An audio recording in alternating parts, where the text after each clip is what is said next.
Hey there, fellow Texans. Welcome back to the James Show, News Talk 820, 93.3 FM, WBAP. I am your host, James Parker. I know, good to see you too. Just hush, we got to get to it, y'all, because the top story nationally is sort of us. It's the midterm convention is now the talk of the town because we have some new details on it. And I just had the guy, John Gruters was on, the RNC chairman, national chairman, was on yesterday, and he was like all tight-lipped about what's going on. And then overnight, they released some of the schedule. So one of the things we've learned is that JD Vance is going to do the keynote speech on the first night, Wednesday, September 9th. Thursday, September 10th, Donald Trump is going to give the keynote address. But also we learned that Donald Trump will be here both days. So Donald Trump's coming to town, and you know who else is coming to town? My first guest, the great Joe Pags. You hear him on WBAP at 8 o'clock every day. Thanks for stopping by the James Show, Joe. So you're coming up here too. So you're going to be broadcasting your show live. Are you in the convention on the radio row with us?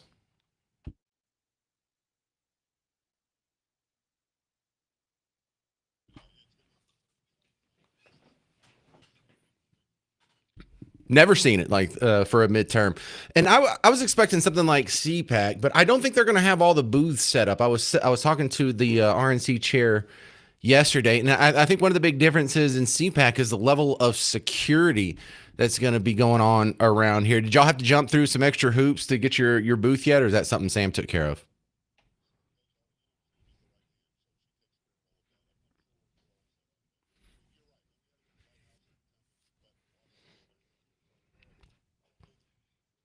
Do they know you by now? You should be like, bro, I'm Joe Pags. You don't have to run another background check on me. All right. You're like, come on, Joe Pags. I'm like number 7 on the heavy 100. Well, the thing that's going to be different here is I work here, and I think they're going to like put up all kinds of fencing and have snipers on the roofs and maybe some ninjas under the desk. So I haven't had to work in these conditions before, but you've been, under the watchful eye of the Secret Service. Is it really going to get in the way?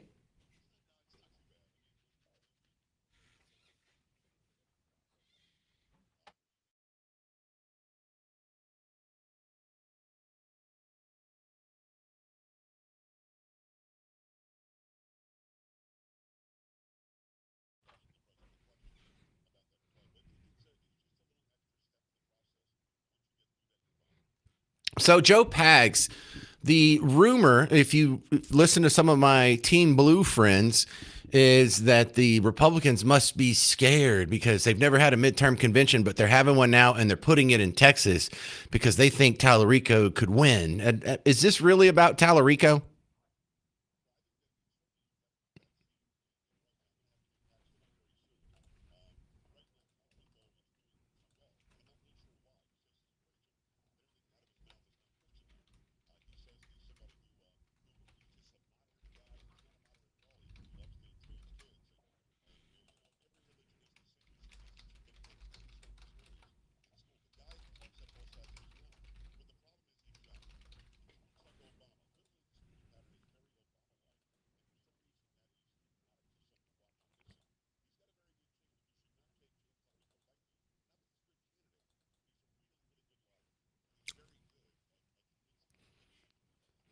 Well, I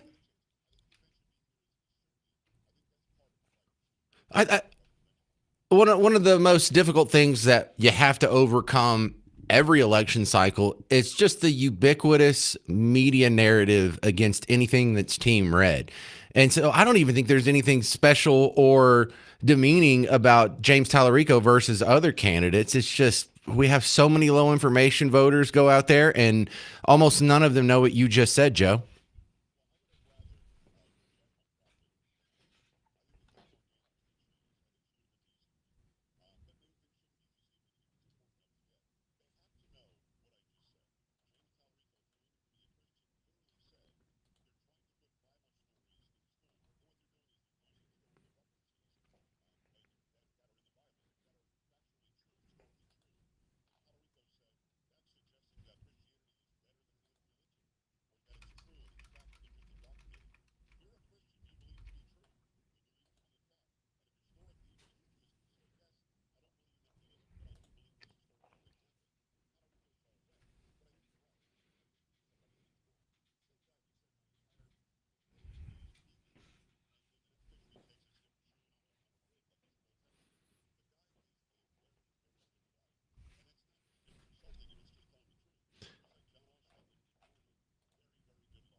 Well, when we have the meme lords go off online, the consensus between those guys tends to be that Tallarico is just Beto but gayer.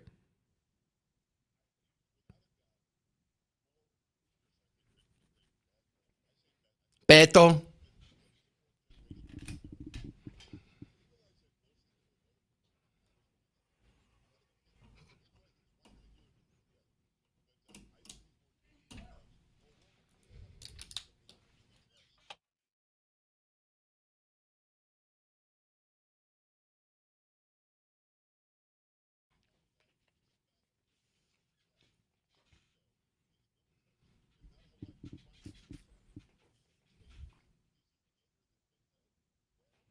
Beto. All right, Joe Pags. We have the midterms are notoriously bad for the incumbent party. Even if he does well, do you think Donald Trump keeps both the House and Senate?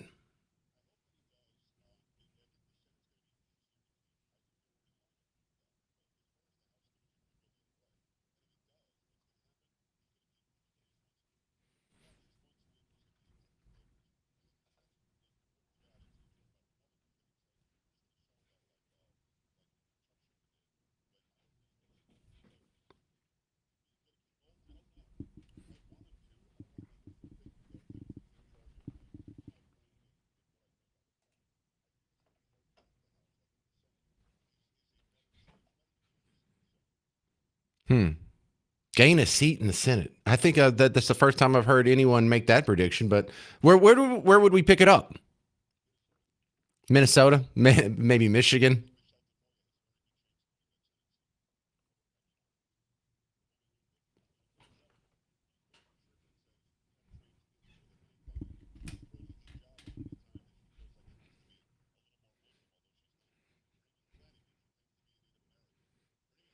Flanagan.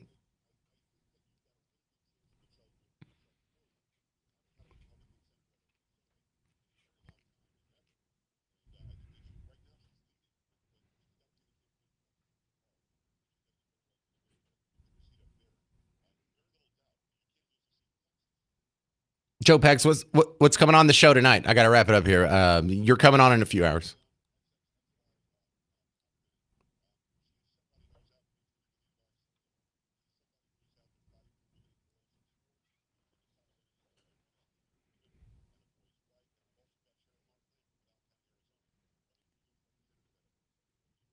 Dang. All right. Joe Pags. You can hear him at 8 o'clock from 8 to midnight here on WBAP. Thank you, sir. Coming up next, the midterm convention is all the talk online. I'll let you hear arguments for people who are excited about it and people who are making fun of it, and think for yourself. Coming up next on The James Show. News Talk 820, 93.3 FM, WBAP.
Well, this midterm convention is the talk of the town. Well, the talk of the nation. You know what I'm saying. I'm James Parker. It's the James Show. News Talk 820, 93.3 FM WBAP. It's September 9th and 10th, 2 weeks from today, 2 weeks from yesterday.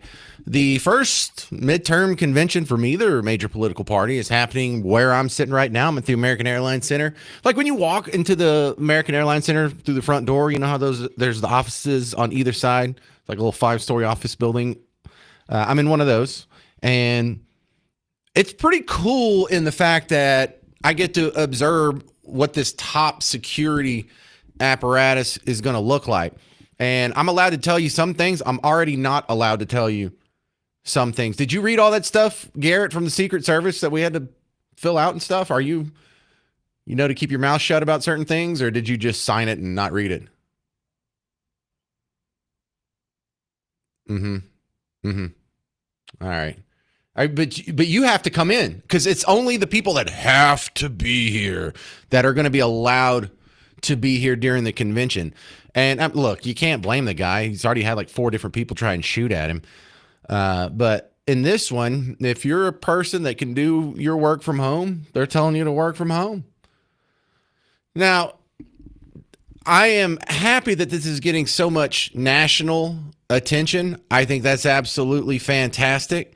However, not all of it is good national attention, and I feel like we need to run through both of these. First, just the straight-up sterile, not opinionated look at what's going on. This is Mike Carter from Newsmax doing a report, just because, we're excited about it. I'm excited about it. It's happening at my work. We're going to get all kinds of awesome guests on the James Show and WBAP these 2 days. It's going to be really cool for you, too. But the rest of the nation, they're starting to catch on, too. The greatest rally of them all. 2 nights of showcasing key Republican races across the country, the men and women who are running in those races, and the voices of everyday Americans who want to ensure that President Trump's agenda is still supported in Congress. Overnight, the RNC releasing details of the programming for this midterm convention set for Dallas on September 9th and 10th. Vice President Vance will deliver the keynote speech in Dallas on night 1. Meanwhile, President Trump, he'll appear both nights, making the keynote address on night 2. Good morning. Okay, so that's news for us. We did not know that yesterday. Donald Trump's going to be here both nights. All right, so pretty positive there. Your Speaker of the House, Mike Johnson, in Texas today, actually a little clip of him was rolling around social media feeds where he's hyping it up for some of your neighbors down there. And look, Mike Johnson's not a guy that is going to get anybody like super excited, but I'm just playing this to let you know, this is the talk of the town. When the Speaker of the House is going on his visits this morning, he brought it up. All of our stars across the stage. We're going to highlight the great work of people like Monica De La Cruz, okay? Yes. We're going to talk about what we've done for the people. And then the president's going to look right into the camera and say, I am on the ballot, okay? Because even though his name isn't, right, his administration, his legacy, the American First agenda is. We got to get people to turn out. Last hopeful point. All of our stars across. So let's go to the negative side of the coverage here, the reaction. Now, someone pointed out that among the stars that were listed for the convention, they must have done a copy and paste job because at some point it was claimed, I didn't see this when I went and looked, it was already scrubbed. But someone online had said Marjorie Taylor Greene was listed as one of the speakers, and that would have made sense at the last convention or the convention before that. But she has been on the outs with Donald Trump and on the outs with Republicans and the Republican Party altogether. And not that she's gone squishy liberal on you. She's kind of run further to the right. And in this one, this is the negative about it. But this isn't the negative about the midterm convention from Team Blue. I don't even have to tell you what that is. It's racist, sexist, bigot, homophobe, literally Hitler. But this is actually worth a discussion here. The Republican Party has turned off some of their voters. Is it enough to cause them the Senate seat in Texas? Is it enough that it can't be overcome with the midterm convention? Is it enough that he's going to lose the House and Senate? Well, that's yet to be seen. But this is Marjorie Taylor Greene making a case that isn't going to be made either on MSNBC and CNN nor on Fox News. But I'm curious to know how many people feel this way because, well, let me just play it for you. You guys are not going to believe this. This literally made me laugh today.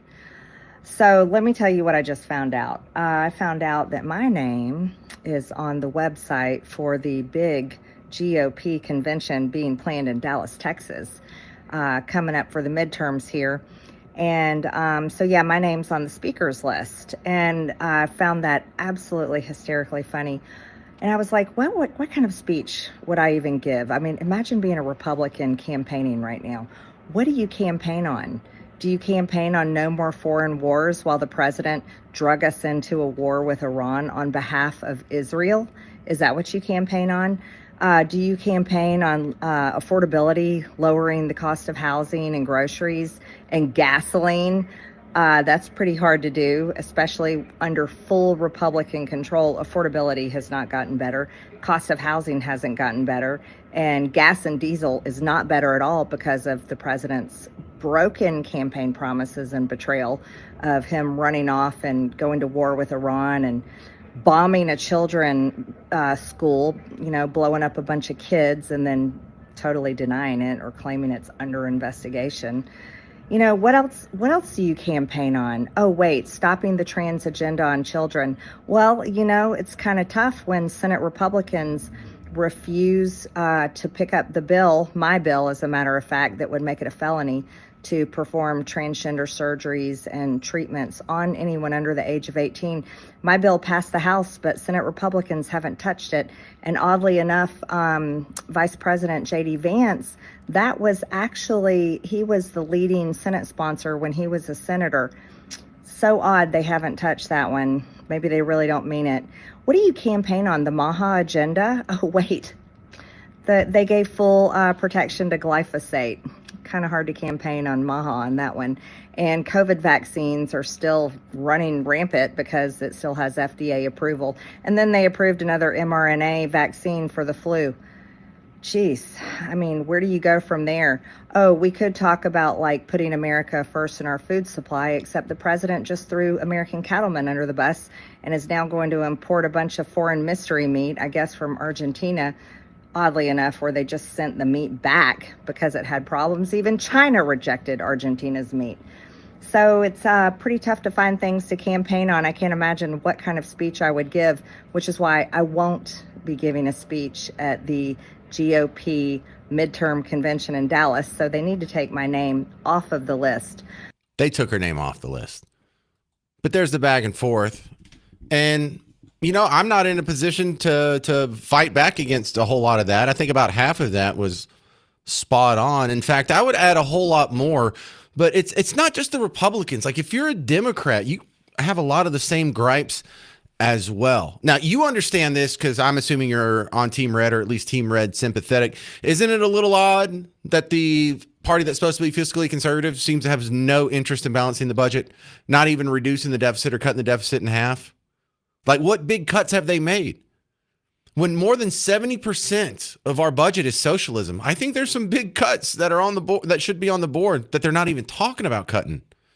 But did they put forward a bill to repeal Obamacare? How about just repeal Obamacare? Put that on a bill, everyone vote for it. No, haven't tried that. They can't get the SAVE Act passed and 80% of the country wants it. That's a literal 80-20 issue. Over 70% of Democrats want that. We can't get that done. I can't really come up with a whole lot of reasons to vote for Republicans without mentioning that the Democrats are worse. I mean, they're not completely failed like she was saying. The part that she was leaving out is, hey, stock market is at all-time highs. Our border is closed. Deportations are happening. So it's not a total loss. But how would you sell this? How would you sell this to the low information voter, the casual observer of politics, whose vote's going to go in and count just as much as you, but they don't know why they should be excited or even listen to this midterm convention? We'll talk about that next on The James Show. 800-288-9227, 800-288-9227. I'm James Parker on News Talk 820, 93.3 FM, WBAP. Hey, homeowners, James Parker here for Rhino Shield. Right now, it's 100,000 degrees outside. You would be saving money on your electric bill if you had Rhino Shield already. Well, the past is the past. I can't go fix your August electric bill, but we can go ahead and make the call, have them come out, fix up your house now So you'll save all that money in the future. And this winter, when it gets cold, you'll be happy you have Rhino Shield. When it gets hot again and it's 1,000 degrees next summer, you'll be happy you had Rhino Shield. You will go through this cycle for at least 25 years because that's what the warranty promises. But really, we don't know how long the stuff will last. It's a new space age technology, and you'll just do it once and never have to worry about it again. So don't paint your house, coat your home. Go to rhinoshielddfw.com.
Welcome to the James Show, News Talk 820, 93.3 FM, WBAP. I am your host, James Parker. The talk of the town is the midterm conventions that are happening 2 weeks from today. Where I'm sitting, American Airlines Center, we have learned since yesterday's show that Donald Trump will be here both days. So J.D. Vance, keynote speech on day one, Donald Trump, keynote speech on day two, but we're told that he will be in town for both of those days. That's your big update there. Now, on my personal level, just talking to you as a WBAP listener, we're going through some pretty cool security protocols around here that I haven't had to jump through before. They're running a background check on me, and so I don't know what they're going to find. I mean, in Bug Tussle, do we even have permanent records or backgrounds to check? I mean, we don't even keep records out there. We still... Like, my first modem was a speak and spell. Jack in Euless, you're on News Talk 820, 93.3 FM, WBAP. Yeah, James, I'm concerned that when we get these people like the one that got her name taken off from being a speaker. Marjorie Taylor Greene. This happens on both sides of the aisle, but J.D. Vance in particular, if he sounds like he changed his mind about something that he previously was supporting, on a bill that's coming up, it's not because he doesn't want that bill passed. It's because of what's in the bill that they're not talking about, quote unquote, that everybody knows is called pork. Let's talk about the pork. That's probably why J.D. Vance changed his mind about something or didn't vote on something that she was referring to. Yeah, and that's so frustrating because both sides do that, and this is the problem you have when we roll all these bills into these omnibus. If we voted on these individual issues one by one, they wouldn't be able to do that. But Jack, you and I know why they don't do that, because they would dismantle half the government if it was actually held to account in a solo fashion. So yeah, you're absolutely right. But look, half of Marjorie Taylor Greene's criticism is legit though. And Jack, I hear a lot of this from my Democrat friends as well, and thank you for calling in. Let me spell out how this shows up with my Team Blue brethren out there, because I have a lot of Team Blue friends. I work in media for the last quarter of a century. My hobbies are music, so guess what? Musicians, pretty staunch Team Blue constituency there too, and other things I've been interested in. They're almost all blue stuff. So I have plenty of these friends, and you know what they gripe about? You know how we gripe about it? Like, why didn't they, after they lost the birthright citizenship case in the Supreme Court, why didn't they immediately turn around, write a bill, and try and pass an amendment that ends birthright citizenship in the Constitution? It's so popular, it just might pass. They don't even try. And it's, you know, the cynical people out there think, well, they don't want to solve the problem. They want to run on the problem. And my Team Blue friends say that about the Democrats. I'll give you a good example: abortion.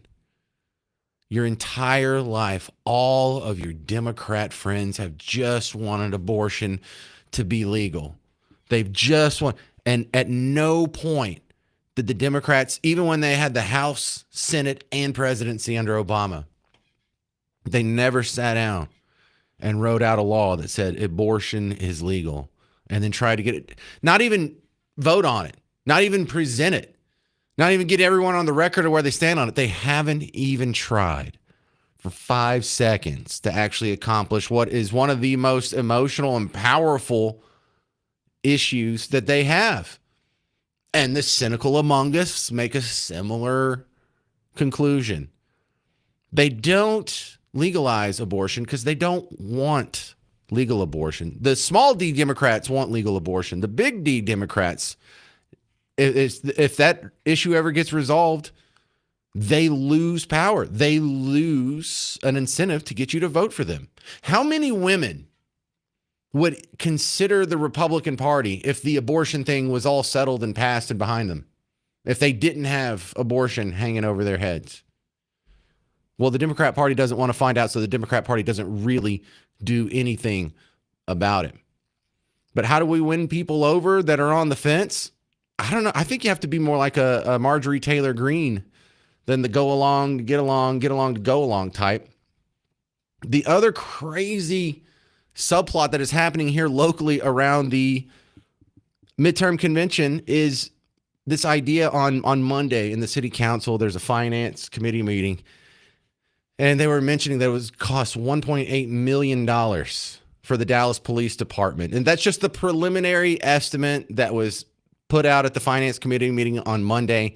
And so the local media, and to their credit, not our news partners, WFAA, they weren't caught up in this garbage, but some of the other media outlets were saying, wow, Dallas estimates $1.8 million in security costs for the national convention. Jeepers, what a drain on our society. Remember, it was just earlier this summer that if you had thousands of people come to and attend a giant event, this was an economic stimulus. Yes, we had to come up with $100 million new dollars for DART improvements and light rail improvements and police overtime and barricades and all this other extra around it. Oh, but don't worry about that spending. We will get that back in multiples because of the economic stimulus that happens when all these people visit. However, if you have 50,000 people visiting to go to the Republican National Convention, it's like, oh, what a bunch of parasites. They're going to be a drag on our economy. I get it. So it's only good if non-Republicans show up to visit, or y'all just can't say anything nice about Team Red, can you? And how can you turn what is obviously an economic stimulus? The city, the businesses around here, they're all going to benefit and make more money off of this event that wasn't going to happen, that wasn't on the books until recently. It's just a gift out of the sky for the businesses around here. They got to turn it into the negative. Look at how they all turn into fiscal conservatives, fiscal libertarians. When jeepers, $1.8 million for security for the national convention. Oh man, I don't know. We'll have to check with our accountant on this one, guys. Jeepers, I don't think we can come up with it. $75 million for a WNBA practice gym. Oh yeah, we've got that. Oh no. Geez, Parker, we're not broke over here. This is important. This is women's basketball. 800-288-9227. 800-288-9227. Coming up next, Ted Cruz addresses the data center backlash. I'm James Parker on News Talk 820, 93.3 FM, WBAP.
Hey there, welcome to the James Show, News Talk 820, 93.3 FM, WBAP. I am your host, James Parker.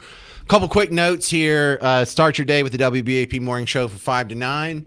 Another quick note, the midterm convention's coming to town September 9th and 10th. Donald Trump will be in town in Dallas, where I'm at right now, 2 days in a row. And I also have one of my screens in here in the WBAP mothership affixed on Fox News where it says, we are awaiting a verdict in the Lindsay Clancy murder trial. So if you're interested in such things, you'll be getting that update any second now. But the midterm convention, they're really ramping up the coverage of it now. It's a good thing. This is something that I believe that we are going to be seeing on a regular. This is going to be the norm. This is my prediction. In 2 years, of course, it's going to be the presidential election cycle. And of course, both major parties are going to have a convention. Hell, even the libertarians are going to have a convention. And then I bet you in the next midterm cycle, if you remember this, trying to remember this, in the next midterm cycle, both major parties are going to have one of the big conventions. And this is just going to be the new norm. Stick with me after I talk to Ken in Arlington here. I'm going to play you what Senator Ted Cruz said on the data center backlash. But to the phones we go. Ken in Arlington, you're on News Talk 820, 93.3 FM, WBAP. Hey, there wouldn't be any pushback if the mayor of Dallas didn't switch parties. What do you mean, pushback on the convention? Of course there would be. They wouldn't start liking Republicans and happily funding their security just because the major... No, but they wouldn't want an ex-Democrat turned Republican going to a Republican convention. So they're going to throw every thing in their way to say, okay, well, we're not going to pay for security of this, even though we can't pay our employees. It used to be a 5-day work week. Now we want them to do a 4-day work week. And if you could see the moon through the cloudy sky, you have to take the day off. Oh, no, I like that attitude, Ken, but I think they would be the same amount of animus toward the Republican convention, whether or not the mayor had switched parties. But our mayor is one of the more interesting political figures that we've got going on in Texas right now because he did the switch. But Ken, I always felt like the switch was inevitable. I was working, I was working at a TV station, and we used to get his press releases in the newsroom. And I was like, are we sure this guy is a Democrat? Are we? Because it would say like the mayor of Dallas speaks out against the defund the police movement. It's like, wait a second. That's not a Team Blue talking point. What is going on here? And it was just press release after press release. And for a year, I felt like he was chumming the water and setting that up. And not only has he switched to the Republican Party, I went to one of the little events, the Republican National Convention Committee, the people that actually set up all the events and booths and whatever. They had an event for the media 2 weeks ago, and he was there, and he actually spoke at this very internecine Republican subculture event. Sure, and I mean he's just like the he's another African political commentator, and he does a bunch of posts too, and he switched parties, and became a Republican, and they're throwing him underneath the bus as well too. I mean, hey, I would love to see who is it, the one in Fort Worth, your friend Lawrence or whatever his name is. Yeah, Lawrence. There. There's a lot more Lawrences out there than make it on these media platforms, and their numbers grow by the day. Thank you very much. That's Ken in Arlington. Now, I want to be the first guy. Hopefully, I'm the first guy to play you this clip. Because some people out there, you listen to talk radio all day, every day. You might have heard the last 30 seconds of this clip already, but it's just icing on the cake. So I backed it up, and I'm going to play you about a whole minute, almost a minute and a half before that. So this whole clip's almost 2 minutes. But it really is not just the icing on the cake. I'm giving you the cake underneath. And I don't quite agree with the last 30 seconds, but it makes a lot more sense if I play you the whole bit. And if you hadn't heard this already, you're going to hear this last 30 seconds elsewhere too. And from China's perspective, they want us to never build another data center and basically cede all of AI to them. That would be a bad outcome. So what are Ken real Paxton concerns? or Governor Abbott falling for Chinese propaganda? No, because if you look at what they're saying, I agree with what they're saying. The concerns the voters have are twofold on data centers. Number one, water. Number two, power. Water is a very real concern. Here's the good news. Virtually all new data centers being built use what's called closed loop cooling, which means they use the same water and just circulate it over and over and over again. So their water consumption is very, very low. I agree with Governor Abbott, who's putting rules in place that say if you're going to build a data center, you have to minimize your water consumption so you don't consume too much of the water from the community. That makes sense. Number two, voters are understandably concerned about electricity prices. Electricity prices have risen 30% since 2021, and a lot of people are struggling to make ends meet. I agree with what Governor Abbott has said, which is no new data center will be built in Texas unless the impact of that data center is zero, is absolutely not 1 penny added to anyone's electricity bills. I think that makes sense. And I'll tell you, I'm urging the companies that are building these data centers go further than that. Make the benefits absolutely clear and indisputable. I'm urging them send checks to the residents of the community. Send them $100 a month, send them $500 a month, send them $1,000 a month, or even better, say if we build a data center in your community, for the rest of your life, your electricity bill is free. We will pay your electricity bill. That's how you win the PR battle, is you make the benefit. Suddenly people will be like, hot diggity damn, I like that data center because I don't pay a power bill. That's how you win these fights. All right. Now, obviously, I don't agree with that last part, but the cake underneath the icing, I thought was solid arguments, and it means more coming from somebody else besides me, because I know you don't agree with me, and I'm kind of a questionable guy, and I got it. It's whatever. So if you don't believe me, you believe what you just heard from Ted Cruz there? And really, if you want to win over communities these days, you know, big cities, small towns, medium-sized towns all together, you don't come in and build a data center and then take your excess profits and build more electricity or cover their electric bill. What you want to do is you want to cover their Ozempic. Yes, free Ozempic for everyone in this community if you let us build a data center. Oh, my goodness. Have you seen all your neighbors on Ozempic? They would... The 5 of them that aren't on Ozempic, they'd be just walking around with the syringe hanging out of their neck half the day, I bet. And that is an exaggeration. This Labor Day, $1,000 could be yours. Enter now for your chance to win and make your holiday weekend even better. It's the national contest. Go enter at WBAP.com. It's in the headline rotator at the top of the page. Sponsored locally by the good folks over at Benjamin Franklin Plumbing. Coming up next on The James Show, we're going to have a very abrasive debate next over, are Indian immigrants really a net good for Texas? I'm James Parker. It's The James Show. News Talk 820, 93.3 FM, WBAP.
Are Indian immigrants good for Texas? I'm James Parker. It's the James Show, News Talk 820, 93.3 FM, WBAP. Don't get shy on me now.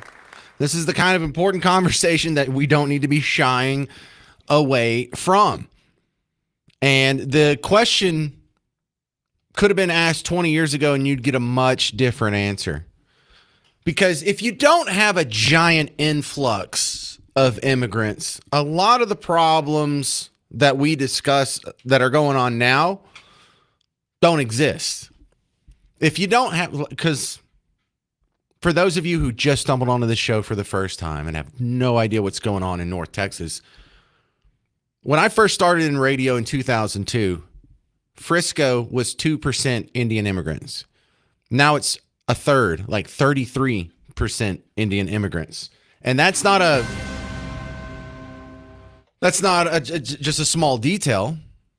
These are people with a different culture, different language, different way of dress, different religions, different holidays, different sports, different everything. And it's drastically changing many of our towns here in North Texas. The question now becomes, is it changing them for the better? Back in 2002, when it was just 2% of the population, it didn't matter what religion they were or what music they listened to or what holidays they went to, or, you know, you didn't have to worry about them if they're the majority of a school's population. Does that, because there are some schools in the Frisco school district that are overwhelmingly Indian immigrants, like far more than half.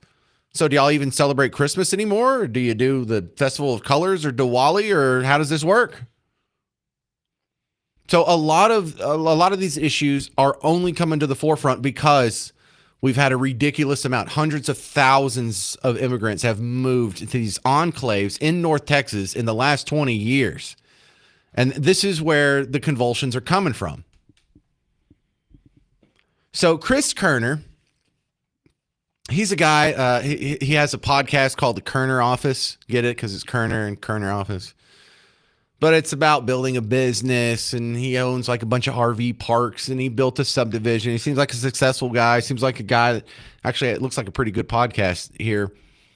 But he was making the case in favor of Indian immigrants. And now this deserves all kinds of context that I can't squeeze into such a small segment here. But if you want to compare Indian immigrants to other immigrant populations, sure, it gets worse. But let's just focus on this one group, because Chris Kerner writes, it's becoming uncomfortably racist here in the Dallas suburbs. Here are the facts. Okay, so I already don't like it. Is there a way you can criticize a group of people who aren't white without being called racist? Just tell me how to do it, and I'll do it. I can't stand, I'm not racist. Almost nobody that is making this criticism is racist. So please don't aggressively misinterpret and demonize the other side of the debate before you even get to your points, but he did. All right.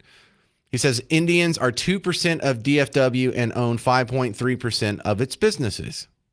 See, I love this minimizing thing. Yes, it's just 2% of DFW. Sure. If you count everyone in the WBAP broadcast area, there's 8 million people. But if you concentrate 200,000 of them in Frisco, it's a different story. He says DFW's Indian population more than doubled from 2000 to 2010 and is at 220,000 today. Well, that's a low number. Asian Indians are the majority in many Frisco subdivisions, and Frisco is one of the wealthiest, fastest growing suburbs in America. In Frisco, where Indians are the largest Asian group, the Asian median household income is $190,000. Median home is $642,000. Poverty 3.5%. Name the DFW suburbs with the most Indian families: Frisco, Plano, Allen. Now name the ones with the best schools and highest home appreciation. Same list. They're literally providing more jobs and paying more in taxes per capita than the average American. They're overwhelmingly here legally through the most vetted visa process we have. Really? This is what ruining the neighborhood looks like, apparently.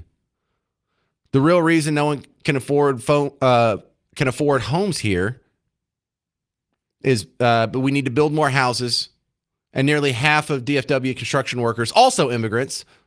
Yeah, but not Indian. The people getting blamed for the housing shortage are the ones framing the houses.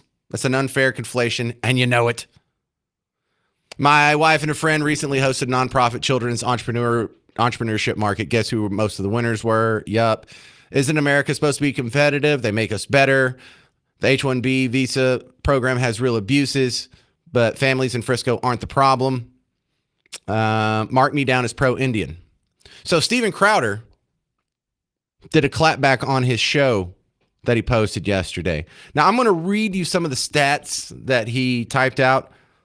And then next, I'm going to play you the audio of him responding to Mr. Kerner, Chris Kerner. And then I'm going to turn it over to you. Overall, are Indian immigrants a net positive for North Texas? All right, so here's some stats from Steven Crowder. He says, Chris, you cited GDP and home prices like that's the whole picture. It's not. Indians donate about 1% of their income to charity. The average American donates 4%. Church-going Christians making under $100,000 a year donate in the range from 5.4% to 11%. $32 billion a year gets remitted from the U.S. to India. And you can see what he's making the case that they have money to send back to India, but not to donate to charity here. So they're just coming, taking resources and sending it back to there and not adding to our communities here. Hang on. He also says Plano and Frisco were already top-ranked Texas school districts back in 2010. The median household income in Plano and Frisco has been over $100,000 since 2010. And at no point did you explain how any of this actually benefits America. Maybe because you're too busy peddling your get-rich-quick courses to have a real answer. I don't know. He might have a good podcast. But the back and forth on this, I find pretty interesting. I'll play you the audio of Steven Crowder's clapback, and then I want to hear from you. On the net, on the whole, of course some of them are good. Of course not all of them are bad. Of course some of them aren't good. Of course some of them are bad. But on the net, where are we on that sliding scale? Is it a net positive or a net negative? 800-288-9227, 800-288-9227. I'm James Parker. This is The James Show. News Talk 820, 93.3 FM, WBAP.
Well, we're talking about if Indian immigrants are a net positive on North Texas. I'm James Parker. It's the James Show, News Talk 820, 93.3 FM, WBAP.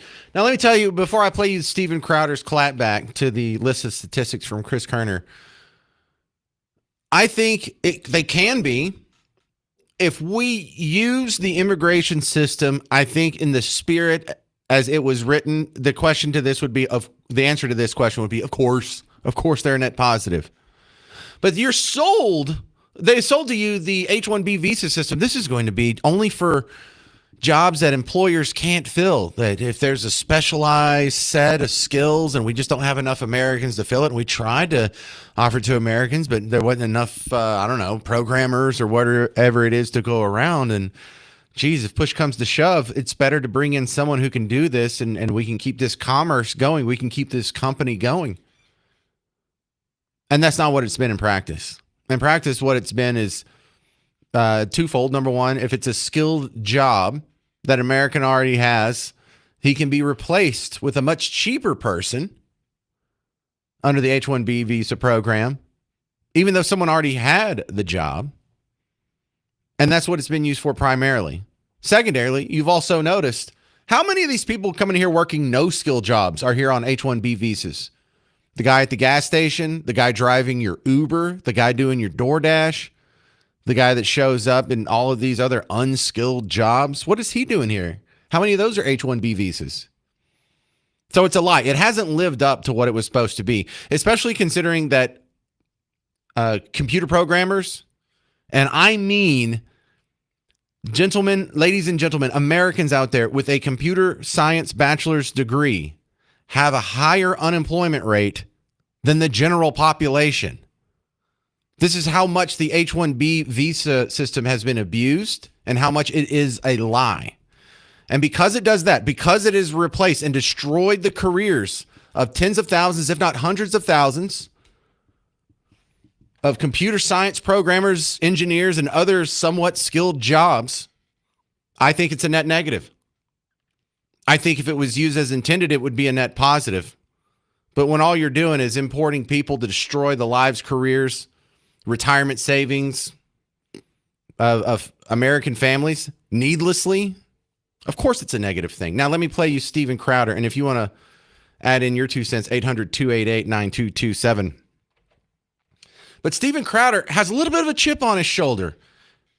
And I like it. We should. Because I wish, because what Chris Kerner was saying, I think it came from a good place, and he wanted to come out with some statistics that made his Indian neighbors look good, and he was just trying to be a nice guy. But do they ever talk about you like this? There's no one on Team Blue that has ever gave out a list of statistics on how white male Americans are a net contribution or good for society. Have you ever seen it? Show it to me. Send me the link, and I'll offer a retraction before the end of the show. But part of this, the chip on the shoulder, comes from they never talk about you like this. And that should tick you off. Steven Crowder. Indians give charitably or donate about 1% of their income. Compared to Americans overall, 4%. They give a quarter. Compare that to church-going Christians, particularly in red states, where this is a topic of concern. It's about 11%. So people in Texas, church-going, conservative, God-fearing, good guy God, Christian God, Americans, are very charitable, and you see a bunch of Indian immigrants, again, just discounting the fraud, the degree mills, come in, and they are clutching, wrenching, covetous old sinners. We allowed to care about that? Hey, let me ask you this. You ever done business with them? I know businesses here that have to have different policies. Yeah. For Indian immigrants and neighbors. You know why? Because they start negotiating after the contract, and they go, well, actually, but look at this, there's a dent, and so I'm going to pay you nothing. Yeah. It's happened to my dad multiple times. He's been scammed. Yeah. Multiple times. You know why? Credit card chargebacks. It's okay to do. Yeah. It's okay to game the system, especially if it's a white Westerner. This is regardless of income level. Poor Christian conservative Americans give more than rich liberals. And poor conservative, middle class, or wealthy conservative Christian Americans give about 10 times more than Indians. The remittances from America to India, about $32 billion a year. Hey, That sounds like a significant chunk of change. They have the money, they have the disposable income, but they send it home. They don't rebuild this community. They loot this community and they send their loot back to the country for which their allegiances truly lie. Now, I think if we're talking about Somali immigrants or Haitian immigrants, I think everyone understands that's a net negative. But for Indians, you got to give them credit. At least they're not on welfare. At least they're not dragging on the system. They're not opening clearing centers. But I think I lean on the, because of the overuse and abuse of the H-1B visa system, I think this is a net negative. 800-288-9227. This is Cassie in Argyle. You're on News Talk 820, 93.3 FM, WBAP. Hey, James. Does no one remember 9/11? Yeah, that wasn't done by Indians. Who was it done by then? Muslims. Well, most of them are from Saudi Arabia. A couple of them were Yemeni. I think one was Egyptian, but none of them were Indian Muslims. They were Muslims, but so your point half stands. Anyway, go ahead. They hate America. They want to destroy America because they want to turn it into something else. And yes, they're very nice. They can be very nice, but it's all a facade. And the sooner we realize this, the sooner we're going to wake up and say, no, we are not going to let you take over our country. And 9/11, sorry, but they came from over there. And no one should be trusting a single one. Now, let me say on the flip side. You got 30 seconds. They are here. God allowed them to be here. God made them just like he made us. But they chose to come over here and kill almost 3,000 of us. They hate us. They do not want America to stand. And the sooner, like I said before, the sooner we realize that and take a stand and stop accepting all the niceness, because I think it's fake. And may not with every single one. I mean, of course not with every single one. But no, and we have to be able to speak in generalities, Cassie, because someone's going to call in. They're going to argue. They're like, no, I know a guy and he's totally nice, or I've known this family for my entire life. Not everyone's fine. But every country where this has happened, it has not ended up well for the native population. They've taken over around 50 countries, and it's the same pattern every time. And you're not going to like how it ends up, especially if you're gay or female. All right, more on the conversation.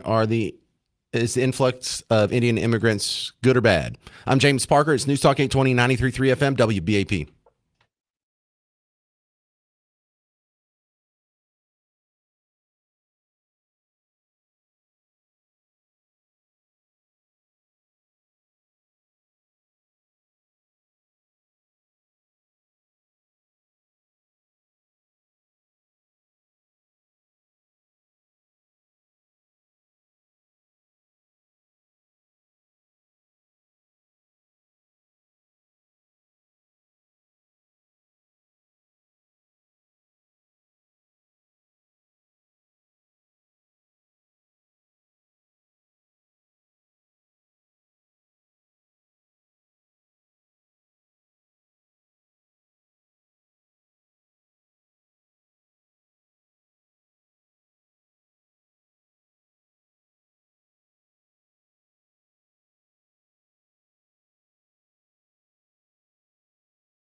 All right, you're about to get some hot opinions from your neighbors on our current question on the James Show.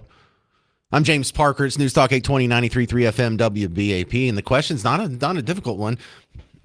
Indian immigrants, are they good for Texas? I don't mean on an individual basis. I don't mean your best friend. I don't mean the guy that's making some sort of scientific breakthrough at Texas Instruments, working on some new semiconductor project.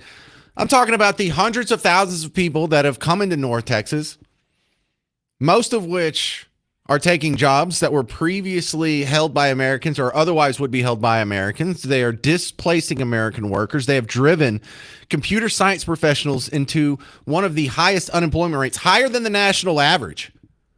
People with a computer skill. We're told we need to import hundreds of thousands of people because we don't have enough people for these skills. Well, that's obviously a lie.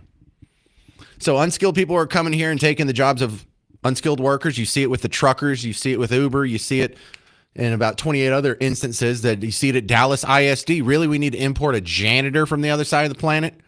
Like, I have like 5 people I'm related to that really need a job right now, and I would love for them to be a janitor at a school. But when it gets to this level, then no, it's not a net positive for North Texas. You have a bunch of people that are coming here. They're not assimilating. You know, look, they're building mosques. They're building Hindu temples. We have freedom of religion. What am I supposed to sacrifice that and keep importing people to come here and take our jobs? No. How about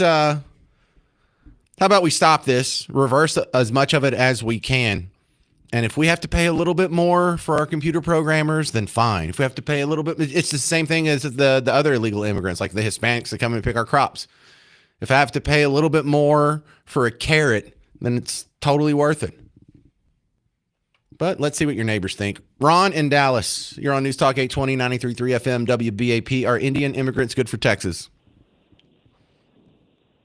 Hey, James, first-time caller. They can be if the H-1B system is used the way it should have been used. You're right. I'm one of those computer science people that, you know, every year I wonder if I'm going to be replaced with an H-1B person. And, you know, I've been lucky enough to have been doing this since 1995. And in that time, you know, there was a time when I had recruiters calling me constantly, but now none of them do because, well, I'm not an H-1B person. You know, if I move back or if I move to India and applied for an H-1B visa, it wouldn't be so bad. Just tell them you are. Well, look, there's a couple of advantages they have with the H-1B visas.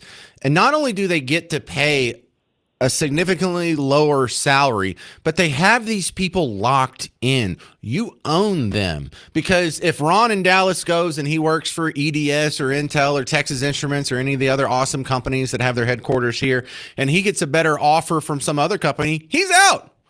But the Indian immigrants, the Indian H-1B visa, they're locked in. They can't go to, it's not as easy for them to switch jobs and go to another country. I have heard tell of them doing so, and I have heard tell of them coming down and just doing contract work and jumping from contract to contract. But you also have a group that's going to be a little more behaved because at any point the employer can revoke the H-1B sponsorship and send them home. So they have a more obedient, slavish workforce that's also cheaper. All right. Thank you, Ron in Dallas. Let me get some more calls. Martin in Euless. You're on News Talk 820, 93.3 FM WBAP. Thank you for taking my call. And I've mentioned this before, and I'd appreciate a little bit of latitude. So as a legal immigrant that spent 17 years of my life going through all the hoops that were placed before me to get here, this subject is very sensitive to me. The bottom line to this is real simple. If you cannot pledge allegiance to this country and this country alone, then you don't need to be here, period, end of sentence. And as far as the freedom of religious business goes, I get it, but there is a little bit of a caveat. Not all, but many of these people do not recognize our Constitution and demand that they are allowed to live in epic cities under Sharia law.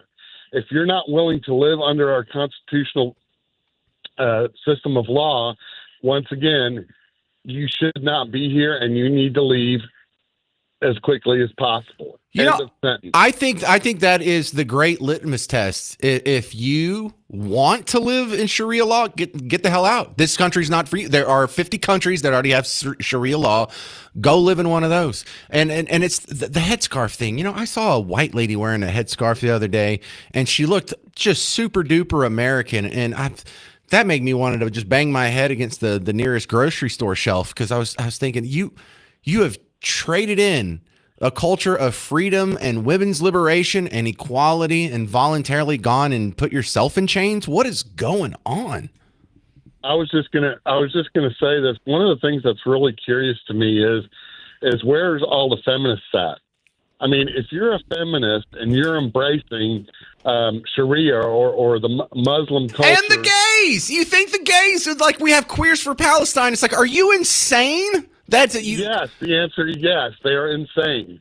Oh my goodness! And it's pathological. Listen, my country of origin is dead to me. I will not fly my country of origin's flag ever at my house. I have my American flag flown 24/7, 365 days a year. When it rains, I take it down. It's lit up at night. When Hey, Martin, I got to step aside. You sound awesome. What's your country of origin? Germany. Germany? I didn't see that one coming. All right. Well, thank you very much.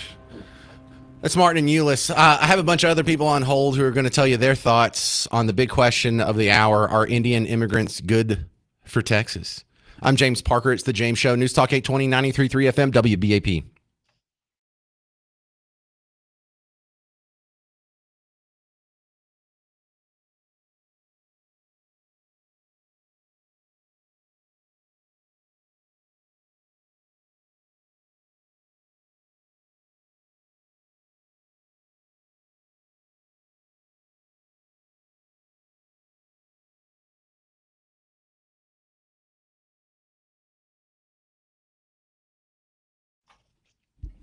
Hey there, fellow Texans. I know what you're going through. You're getting older. You're trying to stay active. You're trying to get some exercise. You're trying to have some hobbies. And I don't know what you're doing. If you're walking, if you're jogging, if you're hiking, if you're playing pickleball, if you're just trying to keep up with the grandkids, if you're trying to lead an active lifestyle and do the right thing and be healthy, but pain's getting in the way, do not let that stop you. James Parker here for QC Kinetics. You may be able to get some help from my friends over here at QC Kinetics, and in the best way, in a way that doesn't involve you being cut open and no one's going to be digging around and rooting around in your body. These are treatments that don't require surgery, don't require anesthesiology, don't require stitches. There's not going to be blood everywhere. You're not going to have to be put under. You're not going to have to be in an awkward hospital gown. You go in, you get out. The whole process takes less than 30 minutes. And when you go in for the consultation itself takes less than 30 minutes. And the consultation doesn't cost you anything. So, you know what? Just find out if QC Kinetics can give you that active lifestyle back. Call 972-972-8610. 972-972-8610.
Are Indian immigrants good for Texas? I'm James Parker. This is The James Show, News Talk 820, 93.3 FM, WBAP. For those of you who are just joining us and you're like, well, that's a little abrasive, hang on.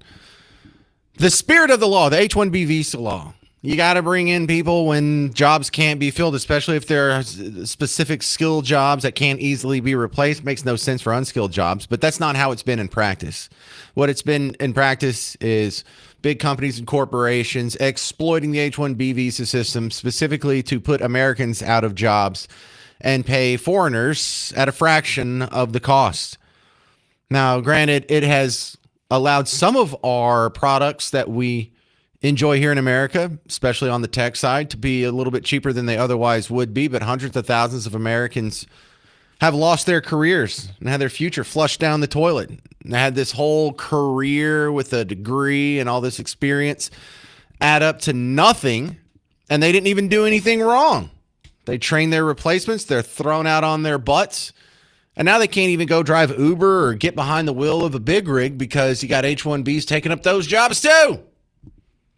So if we were following the H-1B visa program in the way it was intended, the spirit of the law, I think most people would agree that the Indian immigrants are good for Texas.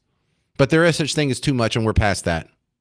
Dave in Mineral Wells, or I'm sorry, Daniel in Mineral Wells. You're on News Talk 820, 93.3 FM WBAP. All right, I just wanted to make a few points. So I'm in the service industry. I'm a residential plumber, and this is one ethnicity where I typically say, dealing with them every single day, 2 to 3, that it's all of them. They don't think they should have to pay for anything. They all live in $500,000 plus houses that I deal with in Plano, McKinney, Irving. And we got to a point at our company where we had to start collecting from these people up front, because when you complete the job, usually it's half down, half when it's done. They refuse to pay the second half, and they start threatening to sue you, saying that that wasn't the issue. And then to top it off, I learned that if the job's $5,000, you have to start at $7,000 because they're going to Jew you down to $5,000 before it's all said and done. Yeah, maybe we should call it, they're going to desi you down now. Because I'm hearing this over and over. I don't know if you heard a couple segments ago, I was playing the clip from the Steven Crowder show, which is, y'all, you think this is a big international show, but he's based out of Dallas just like you and I are. He's our neighbor, so he's going through this. And I'm getting that a lot from messages. Like, who was that? Cleo had sent me a message that says that they have to get paid up front for what she does for a living too, because they never come back and finish the bill. They'll reverse charges on credit cards is what some other people are telling me. Cleo also said that they have equipment that they rent to most of their customers, and they found that they can't rent it to that segment. They literally have to have different rules. And it's a cultural thing. It's not like a race thing. It's not like, well, the color of their skin makes them inferior. No, the fact that the people from this culture think it's okay to not pay the bill and get away with whatever you can get away with, the better, the more you can gain the system, the smarter you are. That's not working out too well with Western civilization now, is it? Brett in New Mexico. You're on News Talk 820, 93.3 FM WBAP. Hey, James. Can you hear me? You sound great. Go, Brett. Sounds good. So to piggyback on the last guy, I was in McKinney a few weeks ago, and I was touring through the new neighborhoods, and yeah, those houses are, more than 500,000, and they take up a whole city block. So those were houses that are zoned as, single family homes, but those aren't single families living in those homes, and those will never be single families that can afford those homes in the near future. So you're making that actually more like giant apartment complexes, and you're setting those neighborhoods into that.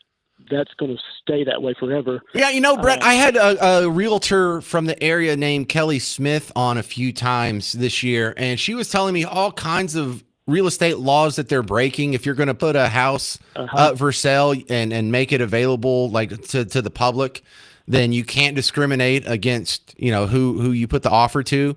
But very clearly, they're putting posts online saying, hey, I'll sell to another Indian family for a discount or for cash or whatever. And there's all kinds of laws and rules that are broken. And that should really tick people off because, the guy listening to me, you'll probably get pulled over for a registration sticker being out today. But these guys can come from the other side of the planet and just absolutely rape our system, and they won't hold them to account for anything. Yeah. The other thing I was going to let you just kick around is historically, Hinduism and Islam do not get along. You can look at India and Pakistan. So you can kind of kick around what's going to happen in the near future importing both of those cultures so massively into the DFW area. Oh yeah, what could possibly go wrong? Yeah, Jammu and Kashmir are lovely places. They never have any conflicts there. And I don't know how much blame Hindus should get for that, because you can't really blame Hindus for not getting along with Islam, because Islam doesn't get along with anybody. Like if you look at the Islamic world, the contiguous geography of the Islamic world, everywhere they butt up against another civilization, there's conflict. You know, if you go south, there's conflict with Boko Haram in Nigeria. You go north, look at the Balkans and southeastern Europe. You go over a little bit east, and you can see what they're doing in Chechnya with all the rebels in Russia, and it's everywhere. So I'm not sure how much I would blame the Hindus on that, but I don't know. The Hindus don't seem to be getting along with Christians too well in India. Just we only have one example of them, really. So I don't know if that makes a pattern. All good points, though. Thank you, Brett. Stick with the phones. Steve in Dallas, you're on News Talk 820 93.3 FM WBAP. Yeah, hi, James. I'm going to bring up a point that I haven't heard anyone mention, and that is the fact that I have twin boys, and we just sent them off to college. And they, even though they're top students, 4.7 GPA, et cetera, and so on, they couldn't get into any of the major Texas universities because those universities are literally flooded with Indian students who are the progeny of these H-1B cheaters. And it's very disheartening. Furthermore, in my business as a physician, I'm learning that Indians hire Indians, and when it comes to disciplinary action, Indians strive for top administrative positions, and then when comes time to discipline somebody, it's the Indians get off easy, and the Caucasian, black, any other doctors get nailed. So that's all I have to say. Okay. Well, that means a little bit coming from you, Steve in Dallas, but the fact that I keep hearing this over and over and over, this really starting to add up. Like, this isn't a one-off. This isn't anecdotal. This isn't just Steve in Dallas being a racist a-hole. If tens of thousands of people are having the same experience, maybe there is a problem. All right, Jimmy Eat World fans. Jimmy Eat World is coming to the Pavilion at Toyota Music Factory September 10th with special guests Minus the Bear and Sparta. Get tickets and information at livenation.com. All right, coming up next, there's still some more people with their Indian stories, but we got some other stuff to cover, people. So we'll wrap this up, and then I'll try and get on to a little bit of remembering Dolly Parton. I'll also have a little bit on the Meta settlement, and I also have a little bit on this new Dallas Cowboys, and you'll hear his pep talk all coming up in the 4 o'clock hour on the James Show. News Talk 820, 93.3 FM, WBAP.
Well, apparently a lot of your neighbors have some strong opinions when I ask the question, are Indian immigrants good for North Texas? I'm James Parker. It's The James Show, News Talk 820, 93.3 FM WBAP.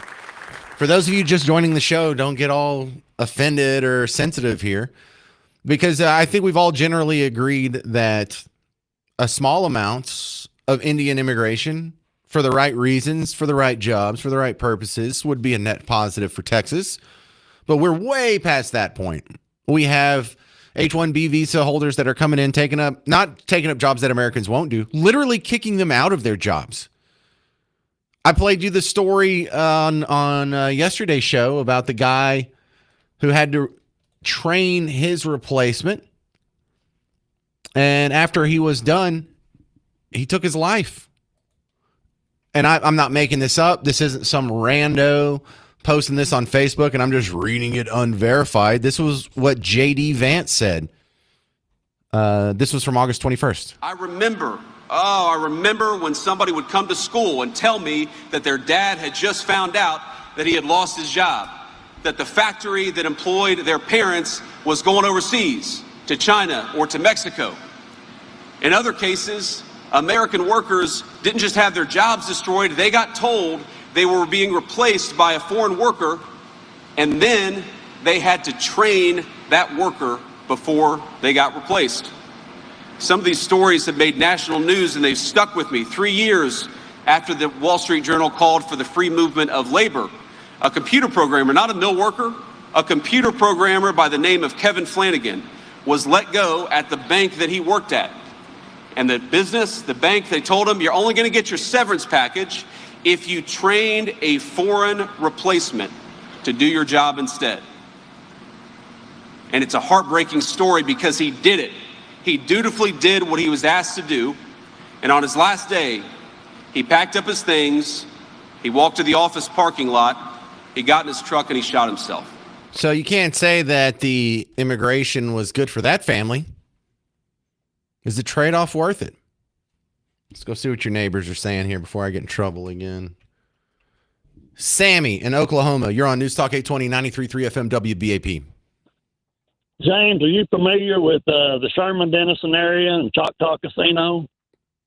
Sort of. I've been there a few times. When I played soccer at Buck Tussle Baptist University, we had to play Austin College a couple times. So, I've been there. Well, I can see the Choctaw Casino from my house every night. But you need to ease up on the Hindus, because we in Oklahoma know how to play football and baseball and basketball. But now they're immigrating to Oklahoma, and we're going to have to learn how to play cricket. I'm too old to start a new sport. I'm not doing all that. All right. Well, we're not neither, but yeah, they bought property up here, and they're building cricket fields. All right. Well, I didn't know y'all had that many up there. And you're on the other side of the river from Denison? Yes, sir. We're in the Oklahoma side, but yeah, they're migrating north now. So you need to ease up. All right, good stuff. Thanks for being funny and add a little levity to the show, Sammy. I bet he's fun to hang out with. Let's go to Andrew in Flower Mound. You're on News Talk 820, 93.3 FM WBAP. Hi, I just wanted to add that years ago, I worked for a company that was a commercial engineering company out in Westlake. There's a company out there called Sabre, and they did software for like American Airlines and stuff like that. Sounds familiar. And all over out in their break rooms, they would have these flyers advertising for them to get basically a reward or money, or to bring their family members over here to help them get a job. And then this girl I was dating that worked there, who was an American, lost her job, lost her house and everything, because they're bringing this cheap labor over. And basically she had to train her replacement, and she had to move back to Oklahoma and go live with her parents because she lost her decent paying job with 2 kids, and we're just getting kicked to the curb for cheap labor. And I now run a commercial HVAC company, and I get the same thing that this plumber just talked about that was out in, I guess, Weatherford or something. And I get the same thing. They try to talk you down. They don't want to pay. And I'm just sick of it. I swore an oath when I was a Marine to uphold the Constitution, and they're not letting me do it. Man, Andrew, I just keep hearing this over and over and over. And why isn't one of the two major political parties saying we got to end the H-1B visa system? Well, it's going to be up to the American people to do it because the government is not doing it. Well, the Democrats don't want to do it because these are people who come here and they vote for Democrats and they donate to Democrats and they use the welfare system that, again, empowers Democrats. So they are so good for Team Blue. Now, for Team Red, my only theory here that makes sense is for Team Red, not the average voter, but for the average donor, the average power player. That you got to think these guys are the ones that own businesses. These are the guys that have software companies. These are the guys that have construction companies. These are the guys that have the employee workforce that would benefit if they could just undercut them silly Americans and import their replacements for half the cost. So, and that's my only theory, because I think the overwhelming majority of Team Red wants this to end, and I think about half of Team Blue wants this to end. Because that's another thing that I've noticed, and thank you very much for your call, Andrew, is my friends that are Democrats, they vote Democrat, they'll even admit that they're liberals and Democrats. Two things, none of them think that men can have a baby. They are all on your side when it comes to most of the trans and LGBTQ issues. And none of them want an open border. This is Matt in Benbrook. You're on News Talk 820 93.3 FM WBAP. Hey, James, what's going on? Not much. I just wanted to follow up on that guy who called before the break talking about his child having trouble getting into college because of all the foreign competition, I guess. Well, mine was one who got into a major university. I'm not going to say which one. And she's been there 3 weeks now, and she can't even understand her professor. Oh, man. She's Indian. Yeah. She's got 3 out of her 4 professors she cannot understand. She's going into engineering. She cannot understand them, and all the Indian kids in class are getting preferential treatment because they're following along just fine. It's very frustrating. Well, you know what? I'm glad you brought that up, because that was something that Governor Abbott just moved on earlier this year. He's like, I'm going to propose that we end using H-1B visas in our school system. It's like, we were doing that yesterday? Why were we doing this to begin with? All right, Matt, thank you for putting a little bit of color into that black and white picture for us. That's Matt in Benbrook. So I guess the consensus is no, this level of abuse and over immigration, I don't think it's even a problem with Indians. I think we'd have this same complaint if it was Germans coming over. 800-288-9227. Coming up next, I think this is a good time to go back and play the Limbaugh laws. You might have heard me play this on the James Show a couple times before. You might have heard Rush Limbaugh when he said it on WBAP years ago. But this, we're going to go back in time and we're going to revisit Rush Limbaugh's immigration proposal next on the James Show. News Talk 820 93.3 FM WBAP.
Hey there, welcome to the James Show, News Talk 820, 93.3 FM, WBAP. Welcome to the big show. Hey, coming up in 2 weeks, the Republican midterm convention is going to be in town. It's going to be here at the American Airlines Center. I'm going to be doing James shows live from the floor of the convention. So you want to tune in September 9th, September 10th. Those are the 2 big days. When it's those days, just put it on WBAP. Who knows who we're going to be dragging onto the James Show when the big party rolls around. Now, we are in the middle. If you're just joining us, we're talking about immigration again. And there was an interesting back and forth between a couple of podcasters, a couple of streamers here. One of them, his name's Chris Corner. He's based out of Dallas, got a nice little podcast about business. And he was making the case that Indian immigrants are a net positive. And look, I'm not saying all Indians are bad or Indians, like individual Indians. There's nothing negative about any group of people based solely on their race or their ethnicity or any immutable traits. But then I played you Steven Crowder, also another guy who's a comedian, streamer, podcaster based out of the Dallas area who has firsthand knowledge of this. And he gave the other side, and I found his side to be much more convincing.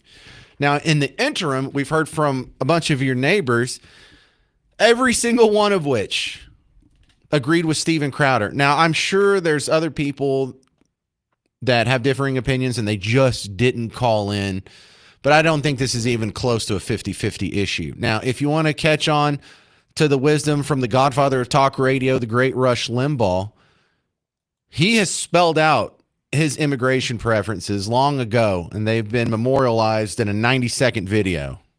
Everybody's making immigration proposals these days. Let me add mine to the mix. Call it the Limbaugh laws. First, you immigrate to our country, you have to speak the native language. You have to be a professional or an investor. No unskilled workers allowed. Also, there'll be no special bilingual programs in the schools with the Limbaugh laws, no special ballots for elections, no government business will be conducted in your language.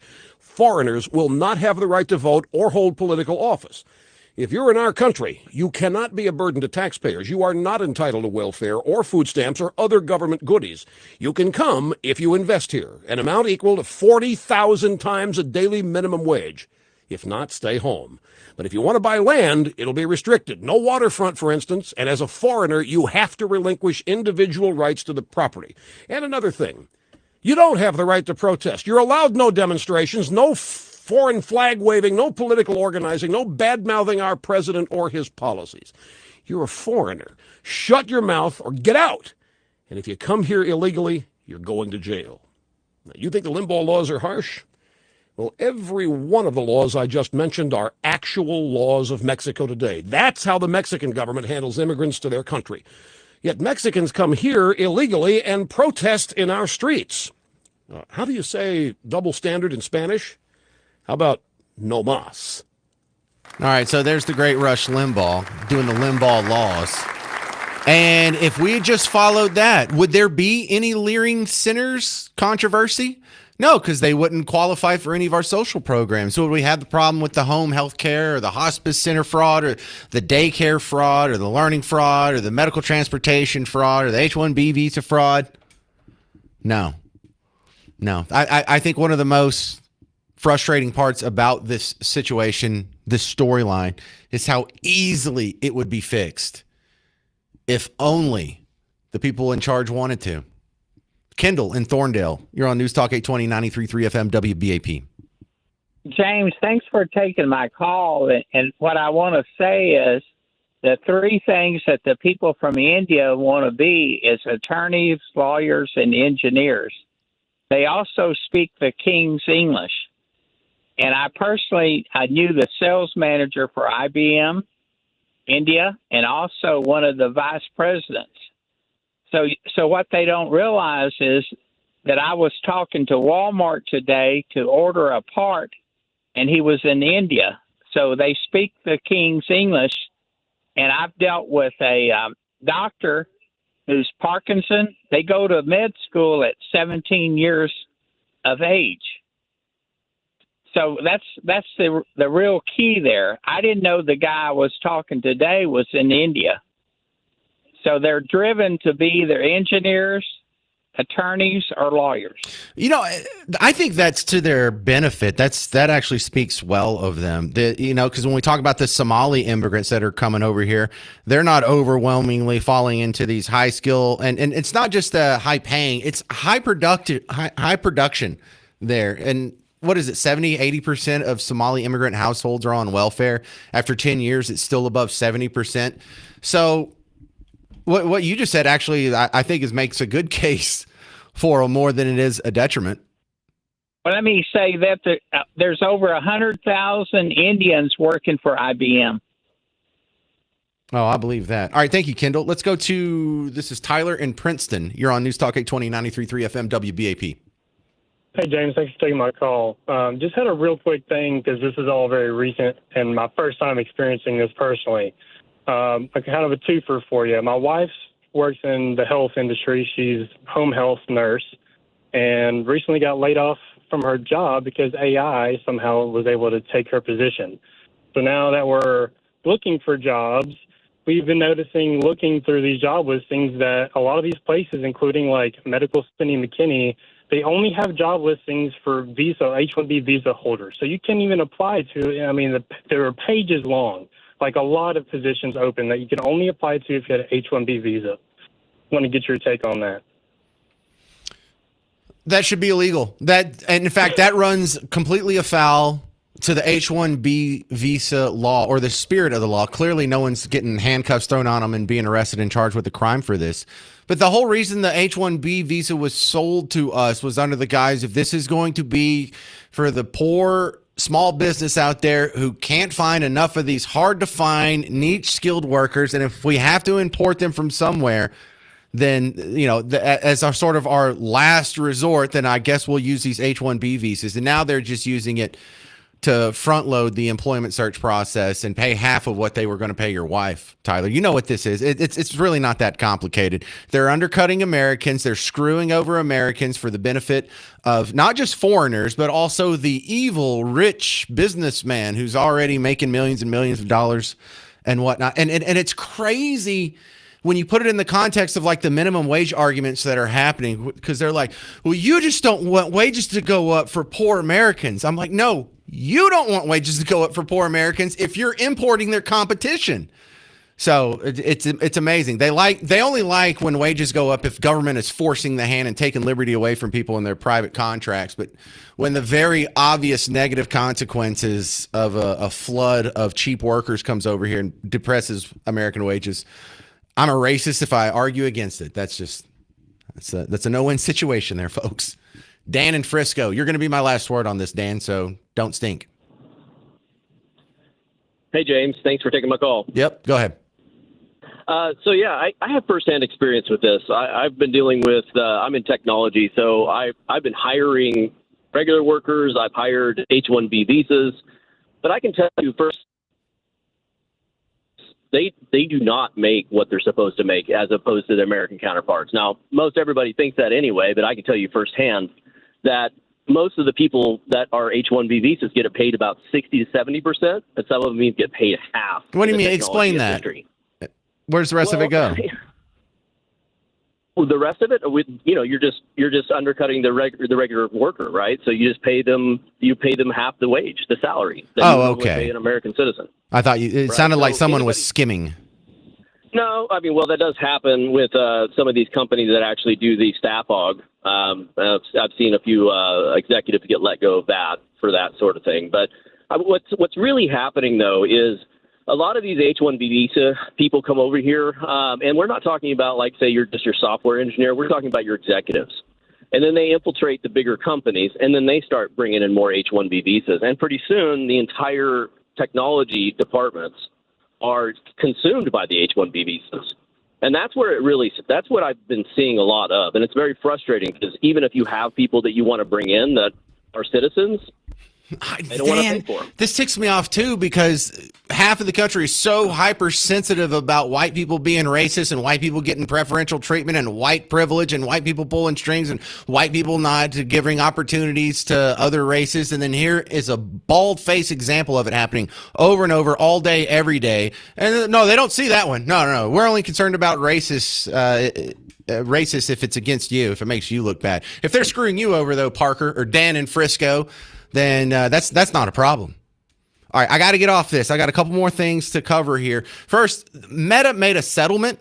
They were being sued by a bunch of states' attorneys general, and a lot of people think, well, we really stuck it to Meta. No, you didn't. I bet you they like this settlement. You just did them a favor. I'll explain next on the James Show. News Talk 820, 93.3 FM, WBAP.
You know, this Meta settlement isn't a slam dunk. Media's telling you it is. I'm James Parker. Welcome to the James Show. News Talk 820, 93.3 FM, WBAP. And you've probably heard through someone's newscast somewhere that there was a lawsuit with a bunch of states going against Meta for making their product too addictive. Before I even play the news bite here from Fox News, what a dumb lawsuit. I mean, what an incredibly dumb lawsuit. There are only a handful of businesses that don't want repeat customers. Like maybe the gravedigger, or if you sell caskets, that guy's not going to buy more than one. No, but with notable exceptions. Pretty much the point of every business is to be addicting to their consumer. If you have a restaurant, you want to serve them food so good with service that's so pleasant and an atmosphere that's so comfortable that they get addicted. They have to go back. If you own a store, you want your customers coming back as much as possible. If you're a mechanic, you're not going to go sabotage someone's car. But every time something naturally bad goes wrong with their car, you want them to think of you. This is what is the point behind every commercial you just heard on the last break. When Blue Ribbon Roofing has a customer, they want them to be addicted. They want to give them a great roof, really fast, awesome cleanup, awesome service, helping with the insurance claim, better than they ever expected. So they're addicted. Next time they need a roof, they'll call. This is the modus operandi of almost, and again, I'll say almost every business ever. So the idea that there's some sort of malady, there's something controversial about an app wanting its users to pay more attention to it, it's just bonkers to begin with. It is brain damage levels of stupidity. And I'm tired of pretending like it's not. I hear a lot of people say, well, they did this on purpose. They're hooking these kids. They know what they're doing. All right, let me play the news and then I'll finish tearing this apart. And breaking just moments ago, an update on Meta's landmark trial. States that filed the lawsuit and Meta agreeing to settle claims that the company's social media platforms harmed children. I have an iPhone. My children have iPhones, or my kids that have cell phones. Not all of my kids have cell phones. I have 4, and they're not all old enough yet. And you know who makes that decision? The parents. Me and Miss Parker. Hi, Miss Parker. But now they say, Meta has to pay billions of dollars, and now we're going to make them have all kinds of new controls. Yeah, that's right. Now it won't be addictive because we have the government stepping in and protecting you. Sorry, that's not how it's going to work. I can already think of 18 ways that is a failed policy before the show's even over. Number one, this is not going to keep kids off of Meta. This is not going to curtail the amount of time they spend on Meta or on Facebook. But when I like to say Meta because this counts all their apps. They have Instagram as well. Now, the $17 billion Facebook doesn't like. That's the negative. That's what the government gets out of it. Now, people are acting like the settlement is Meta has agreed in exchange for the case being dropped, they're going to pay $17 billion and they're going to have all of these new rules forced upon them. No, that's not the way you think about this. What really happened is in exchange for Meta paying $17 billion, their part of the concession is the new rules. And you're like, well, why would they want new rules on themselves?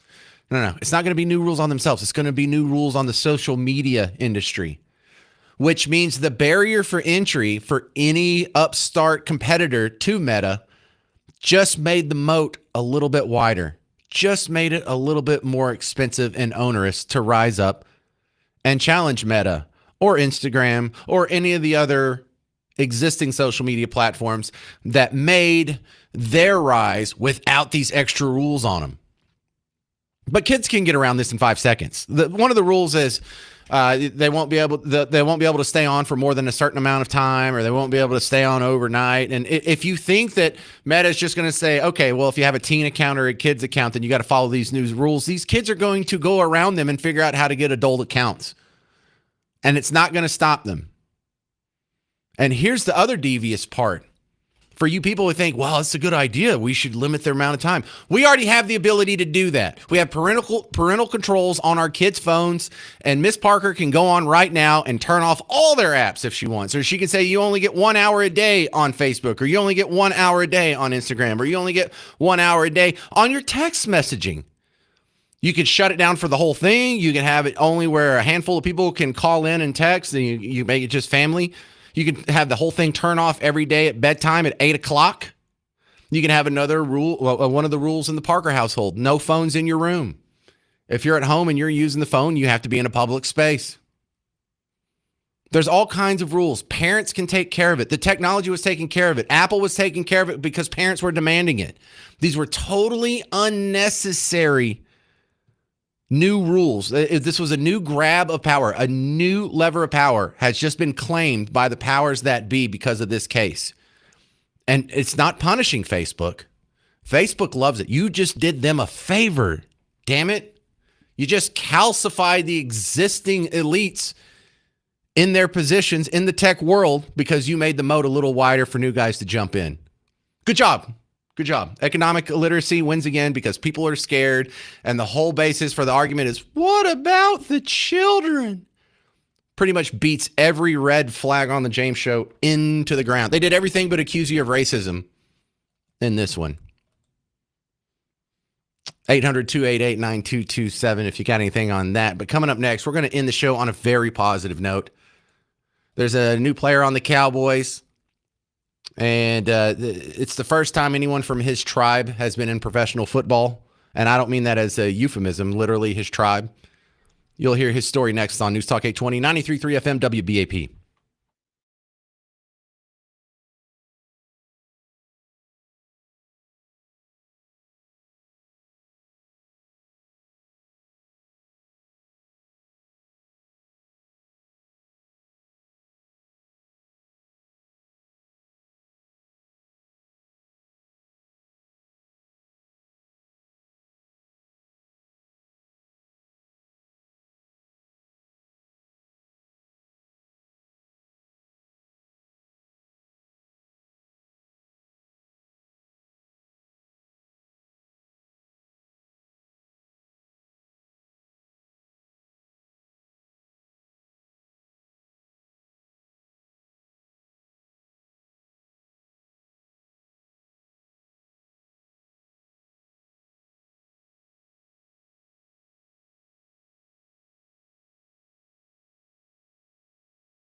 Well, the Cowboys have signed the first member of the Navajo Nation to play in the NFL. I'm James Parker. It's the James Show, News Talk 820, 93.3 FM, WBAP. And I'd never heard of Shiaz Pete before, but his attitude and the post-game locker room speech, something everyone would like. Now, you can't see him, but he's an Indian. He looks like an Indian, except he's huge, except he's a lineman. He's an offensive lineman. So just imagine an Indian that's about 300 pounds.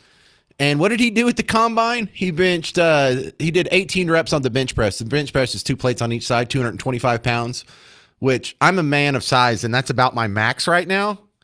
He did that 18 times, just in a row, just cranked it out. I can run faster than him, though. His 40-yard dash is a 5.46. So I think I got him on that one. But this dude is huge. 6'8" and 3/4 inches, 309 pounds. This guy can really crush some Whataburger. But it's the attitude. It's the humility. It's the friendship, the goodwill. He's not cussing. He's not bragging on himself. Just listen to this. He's a guy, and you've got to imagine, he's a rookie. He just signed into the NFL this year. He didn't know if he'd go pro. And I always like to watch these guys because they're 23, 24, and they're walking out into this new world, and it's got to be more than they could have ever imagined. And some of them handle it well. Some of them let it go to their head. Some of them, I don't know, just get all wrapped up in drugs, end up wrecking their car. But listen to this. Shiaz Pete, the post-Cowboys pep talk from August 22nd. Well, that was an incredible win. I am very fortunate to be amongst you and to play in the same field where the same star hold it on our chest. And I'm proud of us. I'm proud of how far we've come. Man, this game, fate, brought us here as strangers, but this game, this star, this team will make us brothers. Dang,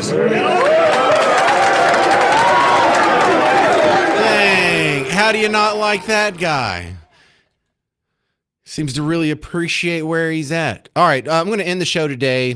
There's been a lot of great Dolly tributes passed around. Someone asked me to play this, and I was like, sure, you know what, I can play that. Dolly Parton had been on the Johnny Carson show many times throughout her career, enough so that she wrote a song for Johnny Carson. And then the next time she was on his show, she just whipped out a guitar and played it for him live on the show. This is Dolly playing guitar too, by the way. You didn't see her play guitar a lot, but she's killing it. What's the song you said you made up? Well, I wrote this song because it's been real good for me ever since I started on your show. And you said one time, once I got to be real famous, I probably wouldn't come back on the show, but I always will. I'm here about as much as you are.